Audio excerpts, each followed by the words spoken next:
মেহেদি দিয়ে হাতে স্বামীর বা অন্য কারো নাম লেখা কি হারাম?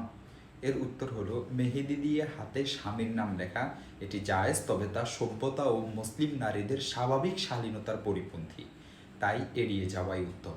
তবে স্বামীর নামের মধ্যে যদি আল্লাহ তাআলার সত্তাগত বা গুণবাচক নাম অথবা মহানবী সাল্লাল্লাহু আলাইহি ওয়াসাল্লাম বা অন্য কোনো নবীর কিংবা কোনো সাহাবীর নাম থাকে, তাহলে এভাবে হাতে লেখা জায়েজ হবে না। কেননা টয়লেটে যাওয়া, অপবিত্র স্থান বা অনুপযুক্ত স্থানে স্পর্শ করার দ্বারায় এগুলোর অসম্মানী হয়, মানহানি হয়। তাই এগুলো এভাবে লিখব না, এটি লেখা বৈধ হবে না। তবুও কেউ যদি এই বরকতময় এবং সম্মানিত শব্দগুলো লিখে থাকে, সেগুলো মুছে যাওয়ার পূর্ব পর্যন্ত তার উচিত টয়লেটে যাওয়ার সময় সেগুলো হাতা বা অন্য কাপড় দিয়ে ঢেকে রাখা এবং নাফাক বস্তু বা মাটি স্পর্শ করা থেকে বিরত থাকা। বাকি এর কারণে নামাজ রোজাতে কোনো সমস্যা হবে না।